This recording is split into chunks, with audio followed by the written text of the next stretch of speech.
আলহামদুলিল্লাহ। আরেকটা প্রশ্ন করা হয়েছে যে দেশের একজন আলেম, যাকে আলেম বলা যায় না, তাহিরি সাহেব, যাকে আমরা মূলত বলি যে বাউল শিল্পী, সে নাকি বলেছে রাসূল সাল্লাল্লাহু আলাইহি ওয়াসাল্লাম কবরে জীবিত।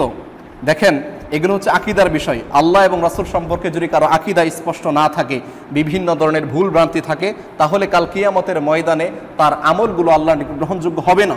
এজন্য আকীদার সংশোধন অতীব জরুরি। আল্লাহ সুবহানাহু ওয়া তাআলা বলছেন, ইন্নাকা মাইয়িতু ওয়া ইন্নাহুম মাইয়িতুন, হে মুহাম্মদ নিশ্চয়ই আপনিও মৃত, আপনিও মৃত্যুবরণ করবেন এবং আপনার পরে যারা আসবে তারাও মৃত্যুবরণ করবে। আল্লাহ বলতেছেন যে মুহাম্মদ আপনি নিজেও মৃত, আপনি নিজেও মৃত্যুবরণ করেছেন এবং আপনার পরে যারা আসবে তারাও মৃত। তার মানে আমরা যেমন মৃত্যুর পরে মারা যাই, কবরে আমাদের কোনো আর ক্ষমতা থাকে না, পাওয়ার থাকে না, একেবারে মৃত অবস্থায়, রাসূল সাল্লাল্লাহু আলাইহি ওয়াসাল্লাম ঠিক তেমনি কবরের জীবনে তিনি মৃত। এগুলো আল্লাহ সুবহানাহু ওয়া তাআলা কোরআন দ্বারা একেবারে স্পষ্ট। কাজেই তাহিরি সাহেব যে মন্তব্য করেছেন, এটা তার ভুল ভ্রান্তি আকীদা। এই আকীদা থেকে তাকে ফিরে আসতে হবে।